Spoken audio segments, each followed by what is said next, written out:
Some people play The Sims when they want to do interior decorating. I personally play V-Rising. And in this video, I'm going to go through some of my best tips to help you out in making your castle a better castle.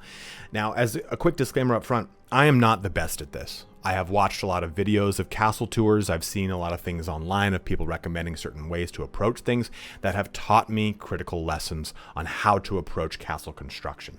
So I'm going to share all of that accumulated knowledge with you to hopefully give you a better approach to making your castle. Now, in my typical way of upfronting the knowledge of my videos, I unfortunately cannot paraphrase anything into one simple sentence. So you can go ahead and jump ahead to any tip that makes the most sense to you in the timeline and the description. Just go ahead and take a look and jump forward to any part that makes sense to you, as I said before.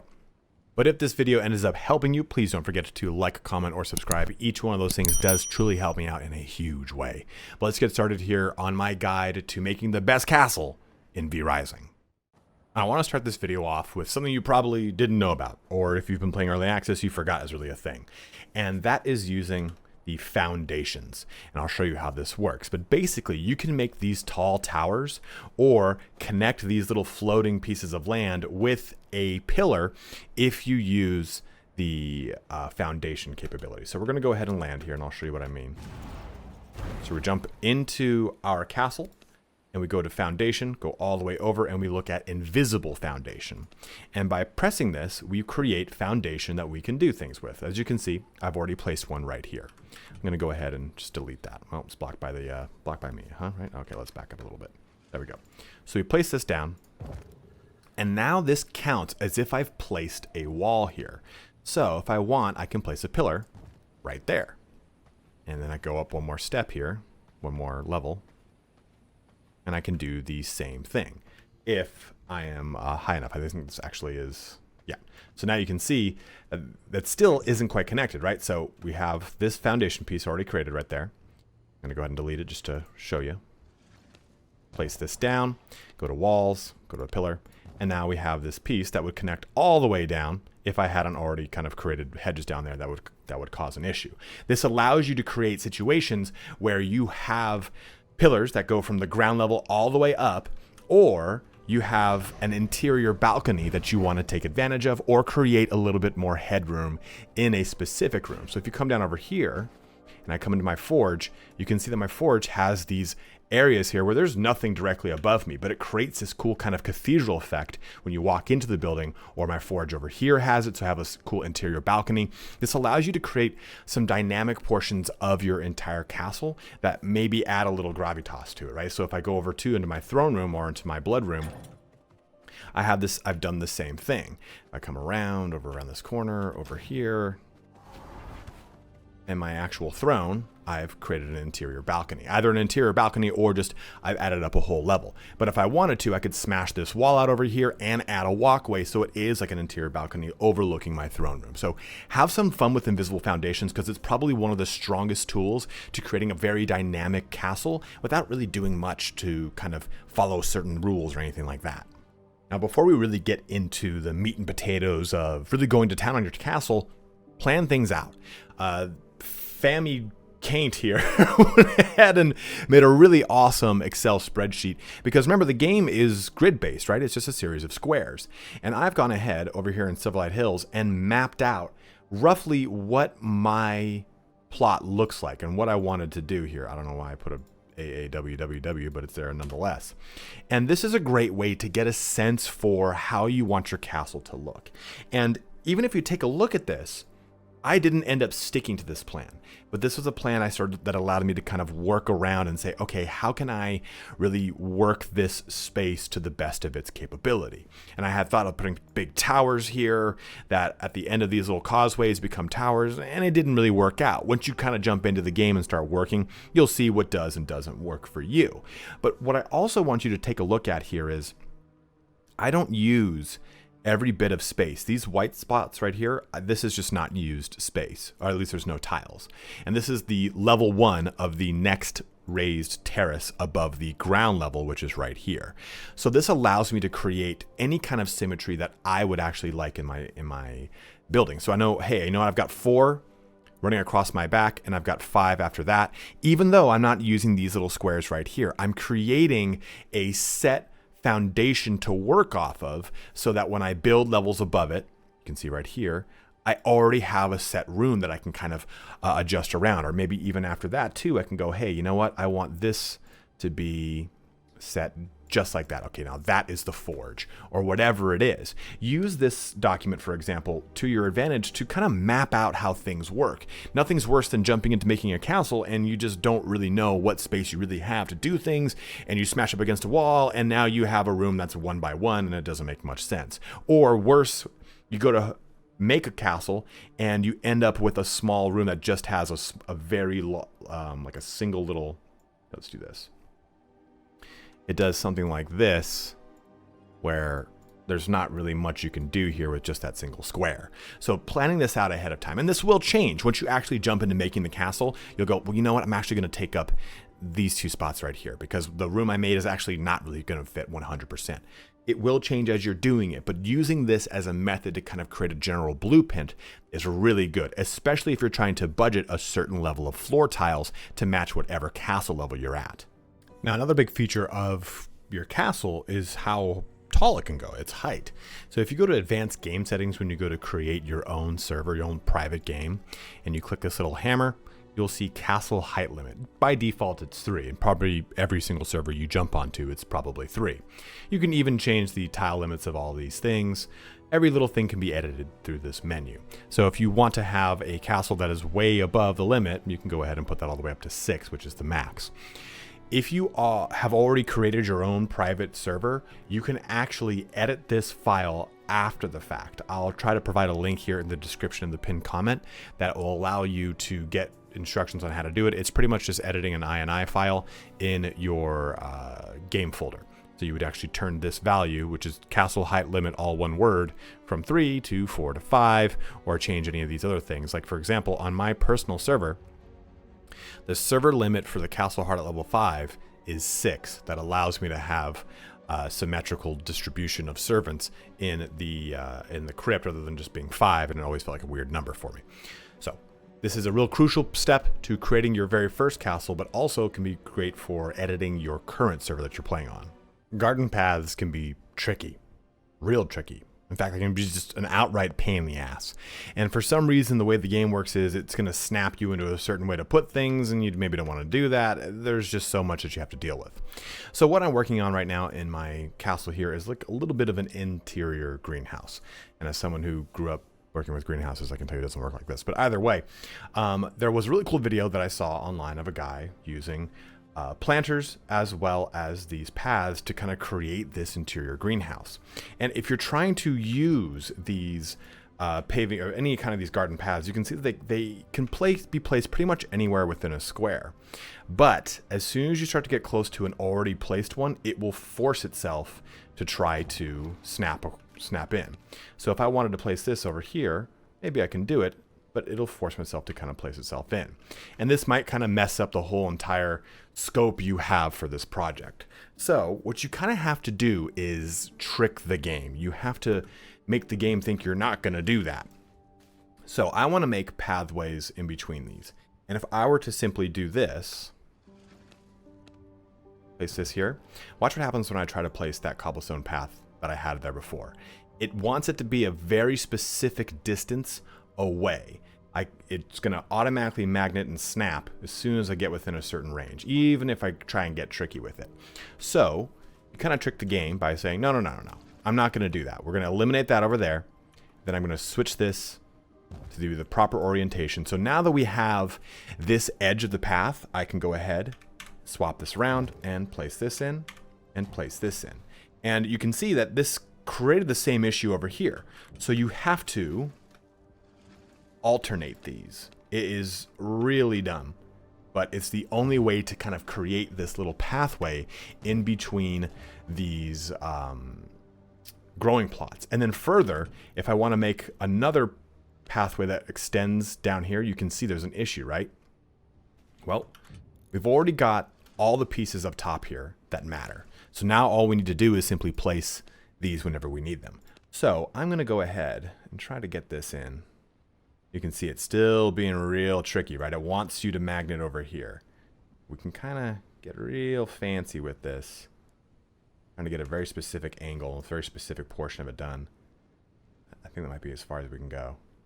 Oh, there it was. And sometimes you just have to slow down your mouse. Okay, there it goes. Boom.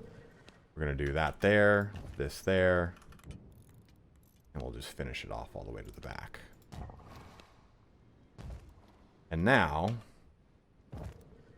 I have this walkway completed. I'll figure out what to do with this whole patch of nothingness over here, but still you can see that working with garden paths is very tricky. And sometimes you just have to trick the game into thinking that there's one thing over another. I'm already looking at this glaring spot over here and I know a way to fix it. Maybe I'll just do this and try that. There we go. Boom. So get really technical and tricky with your garden paths, and they can create a really cool situation for you, right? You take a look at this, it's got a real nice presentation for these flowers whenever I plant them. But either way, trying to figure this out, try to break the game a little bit, try to trick the game into thinking, oh, I'm not going to go over here, so let me place it by destroying something over here. Have these offsets so you can do that. This is just a small example, but there are plenty of other ways you can use these garden paths to really accentuate a cool garden. Now, my next tip here is about creating symmetry where you can. Just because when you go to create something, there isn't symmetry that's initially there, you can find the symmetry by approaching things and framing them in different ways. Take, for example, the main causeway or the main steps into my castle. This is really off-center, right? I've got this weird gap over here where I can go in behind, and I'll figure out what to do with this when I figure out what to do this. But as you come up here, I've created symmetry so that this area looks like it is symmetrical. It's got a space over here, a space over here. We have a sun that's going to burn me up. We have matching statues and matching trees and everything. We've created this symmetry. And then when we walk here into our castle, we have a door that's off center, and I got to figure that one out. But we have two walkways that have created symmetry.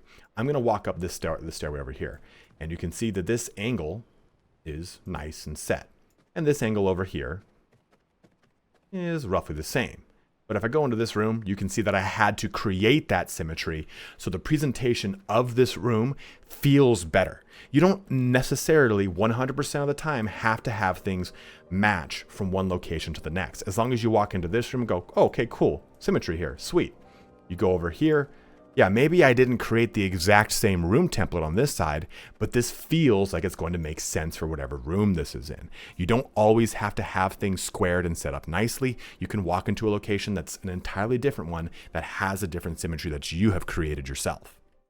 With all the symmetry and all the other little tips, I encourage you to steal things. This is the castle heart of another YouTuber, On Fire PF. He's created a real amazing castle. I'm going to link it in the description here. It's called the Jetstone Palace, and he has an awesome ton of really great ideas. And I took this and I made it my own. Well, I haven't really made it my own yet, but I've copied it. And then I'm going to start taking a look at this and go, okay, well, how is my castle different? What angles do I have to work with? I don't have a big grand entryway that he did, and I've kind of made this work a little bit different. But a lot of this is a lot of his ideas. Or furthermore, this is essentially inspired by his idea for a forge. But then I took it and changed it. I added, hey, I'm going to put the advanced furnaces here. So this feels like a real crazy industrial portion. Like this would be belching smoke and for like creation of Uruk-hai or something like that. Take the ideas of other people and kind of make them work for yourself, make them work for your castle. I have a lot more space to kind of change these things around, but you'll find that once you start to sample people's ideas and you say, hey, I really like what they did there. Another really cool example would be this little setup right here. He did something just like this. I was like, man, that's a real great way to create this kind of walkway into your workshop. Take these little ideas, make them your own, and then once they're in your castle, you'll find a different way to change this around. Like I said, here's an example of the forge that is very similar to his. And I've kind of started to change it and do different things. And once it's in your space, you can start to really develop it and change it for yourself. Another thing when we kind of look back at this castle heart is now that this is here, and I just created this last night, I already know some things I want to change around. I want to change how this location over here works or this location over here. I want to change a little bit how the coat of arms in the backgrounds are going to work or maybe different stands or different lights. Once it's in your space, you can adapt it to your castle. You might have a real big plot, but you don't necessarily need to build on every single portion of it. Try and leave some space open for yourself for courtyards or gardens or stuff like that. Remember, you're a vampire, and the vampires have these over-the-top, gaudy, Baroque castles a lot of the time, right? Or at least that's in a lot of cool, fun publications. And you can have fun kind of creating these little landscapes that are outside of the actual rooms that you're going to use. You don't necessarily need to have every inch of your entire plot being one big walled structure. And also, depending on your castle level, that's just not very feasible, right? If you're not castle level 5, it might be a pain in the ass to actually cover every single bit of ground with a tile. I've covered a lot of this space, but we are nowhere near our actual cap on the castle heart. This allows me to flex things around, change things in different directions. Maybe I need a little bit more space here. If you take every single spot and then build another thing on top of it, and on top of it, and on top of it, you really can't be dynamic when you are generating your castle. And that's something that I've really learned is, as you're going to create this, and as you're going to design this, and as you're going to decorate this, you might go, you know what, it might make more sense if this wall was blown out. For example, using my forge, I actually had a whole stairwell here. And because I didn't take up every single space, I allowed myself the chance to break this stairwell down, open this forge up, give it a little bit more breathing room, have a little bit more, well, symmetry like we talked about before. But at the same time, I felt too like my castle got less cluttered because I had that ability to be dynamic. So don't occupy every single tile with foundation. So here is my original castle, and it still looks great. I love it very much, but it's this initial entryway is huge. It's too big. And that's the tip here, is make your rooms smaller rather than larger, because this game doesn't have an absolute ton of ways to fill space that is not replicated, right? Like if I go into decoration and all of this furniture pieces, I mean, I don't have that wide array of them. You can get pretty creative with stuff nonetheless, but having rooms that are about 2 across, maybe 3 at most, allows you to have a nice dense location to fill it with whatever you want and still have it feel fresh. If you're trying to fill this entire location with all this stuff, you might kind of hit a point where you're going, well, now I'm just using the same bench over and over and over, or I've used a bunch of statues over and over and over. And if I take a look over here at my library, this is something where I took a nice small space that was initially very cluttered for me and made it feel a little homey, made it feel dynamic. You don't necessarily need to have these huge sprawling rooms. This was at one point an alchemist chamber, but I changed it into being a prison because my alchemist chamber just didn't make much sense. And as you kind of fill these rooms, and I think too, this is a big part of this process, when you're doing this, put down the floors and then kind of get a feeling for that. And let me actually bring that into the next tip. Map out each room before you decorate each room, or before you get invested in each room. You might find that by doing that, you have a good idea of where you want a room initially, but it maybe doesn't make much sense. Maybe you're at the end of the game and you don't need a certain production. So you know what? Hey, I don't need every single thing from the research tab anymore. I just really want this really cool big one. Well, if I made it the library in this room, I have to really do a lot more, right? I have to now really kind of frame a lot more in this room. I have to create more bookshelves, a lot more stuff that makes this feel like a library. Versus if I had said, well, you know what? I really just need this. What if I swap these two? What if I put the library in here? Because I really just need one real good wall, and I can take the alchemy and put it in here, and I can have this expansive, and it's got a Stygian circle, all this sort of stuff, and I can have a lot of crazy things. Map these rooms out. Then kind of get an idea by pressing B, going into your crafting, storage, refinement locations. You don't need to actually make them, but you can say, hey, well, you know what? What would this be right here? Okay, I got room there, but what about right here? Okay, it just says missing resources, so it would fit there. Okay, it fits there. We got 2. And kind of give yourself a chance to blueprint this out and kind of mock this up before you dedicate time and resources to building everything and trying to make it look a certain way.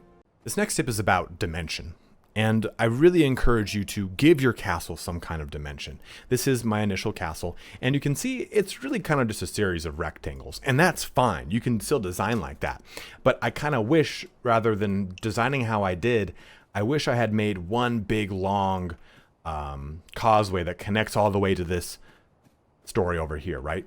from the second story over here to the third story over here. So I could have these two buildings connected. And this is something that I rectified in my next castle. But if I kind of create just a bunch of big boxes that go up, it makes the castle feel less dynamic. You have to kind of think of the way that a castle actually is in the real world, right? There's a series of turrets and parapets. There are these things that are maybe somewhat geometric, but then within it, there's a lot of curvature. There's a lot of adapting to the actual landscape that a castle exists within. And then if it's more of the later stage castle, or maybe the early Renaissance style of castle, it's less of a castle and more of a walled estate. So kind of make those decisions for yourself. I say kind of way too much in this video, but make those decisions for yourself. Do you want this to be this Baroque Gothic castle, or do you want this to feel kind of like a Victorian walled estate, whatever it is? And maybe keep saying the word kind of in your video to really drive those points home. And just as a juxtaposition, here's my new castle where I've built more layers. I've got that big causeway that connects over here. This is still kind of a bit of a box, which upsets me, and I probably will change it up a little bit. But there's more to this than just simply being a bunch of squares and rectangles. I've created a lot of layers here, and by doing so too, it makes it look particularly Gothic, right? You have all these really cool, I don't even know what the hell you call these on top of the pillars, but those things right there. And it has a lot of really fun dimension. Even the back of it is a place where I'm not gonna go. There's fun dimension to it. I say that, but I forgot that I actually built this out just a second ago. Either way, it used to have cool dimension back there, but not anymore. Either way, though, try and build this thing out to have more than just simply one level or one feel to it, one facade, as it were. When it comes to building things out, you don't always need to use something for its intended purpose. Take, for example, this right here. That's a door. This is a window. You cannot open this door. That is a dead space. This is right above the forge, right? These two spots, they just completely drop down. And this is something I saw from the Evil Moon Cathedral that A Templar created. I'll link both of these castles, of course, in the description of the pinned comment.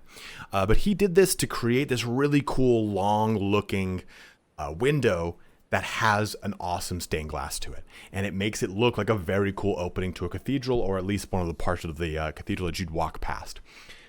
And I love this idea. But you don't always need to use things as its intended purpose, right? That's not a door. I can't use that. Another example here would be, hey, this is a wall adornment where I've placed some books. Well, I'm going to go into storage, and I'm going to go ahead and click on one of these secretaries. I'm going to just, well, maybe not this. Oh, it's blocked by me. There we go. That kind of makes it look like one large bureau, right? It gives it a little bit more dimension. You don't strictly have to use something because it was a storage bureau and I'm going to put it over here, or hey, this is a wall adornment that has books on it. When you stack those two things together, it makes it look like a set and placed object. And yes, yeah, there are entire cupboards that you could use instead, but still, you get some dynamic options that break away from just simply these two options by combining different adornments together or using different things in a method that isn't necessarily 100% what they're intended for.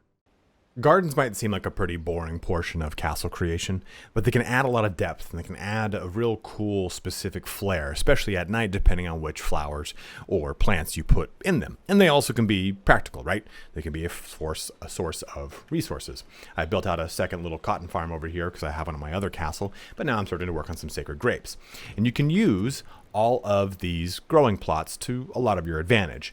Yeah, sure, I've gone ahead and just used the exterior ones to plop down a bunch of these to give this a real cool outside look, but I'm also going to plant a tree right here, and I'll have that tree adding some dimension to all of these plants. And we saw this before when I showed you the greenhouse that I'm working on, but some of these growing plots can be used right up against walkways.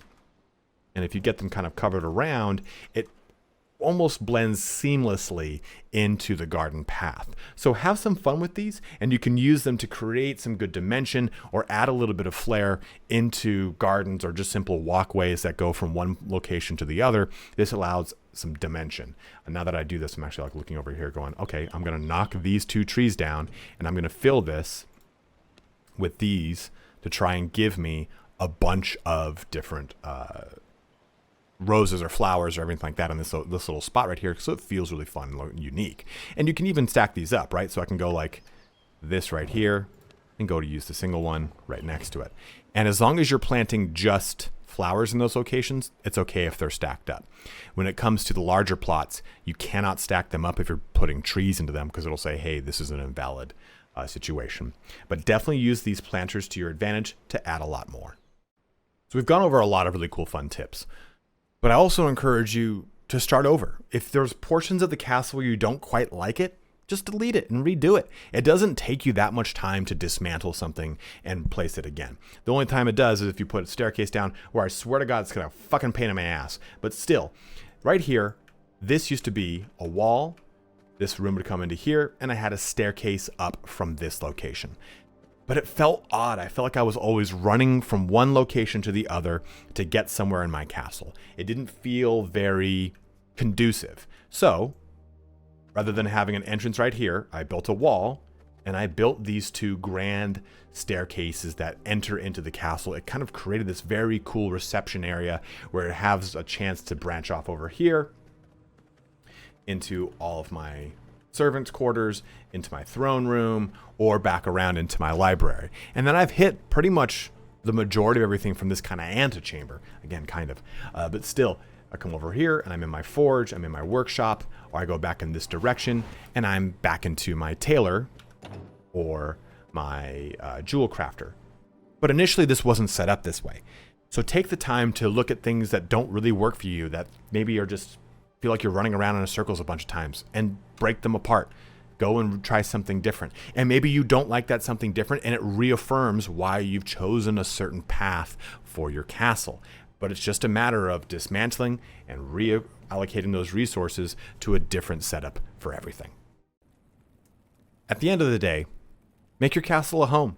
Add pictures, add things to the wall, put lights everywhere. Go over the top. Play with the light colors as well. Maybe in a forge, it makes a lot of sense that you have a lot of bright yellow or orange lights, or maybe in the castle heart, it's a bunch of red, or in your throne room, which is the color of regal, you go with purple, or maybe you've got that up at your actual crypt, wherever it is, or maybe you've got a catacomb underneath your entire castle, so you've gone with white lights. Play with the lighting, play with the things within the room, right? Play with all of the decoration, all of the adornment to create something that makes sense for the theme of that room.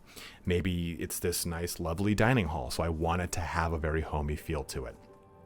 Or maybe it's somewhere that's decrepit. It is the catacomb, so you use the spider silk and all the fun stuff from that, right? We'll jump back into a builder. You go over to decoration, you go use the haunted webs, and now you've created this because it looks like it's just not done. No one's occupied it for ages. If you don't know about this, go to the store. You can download the Halloween pack for free. But this adds a lot to the room because you've created a little theme for it. And that theme is replicated whenever you go into that room. It creates that overall feel, right? All these red lights, this castle heart, it makes a lot of sense. Or I come over into here and ignore this because I haven't decided what the hell I'm going to do with it.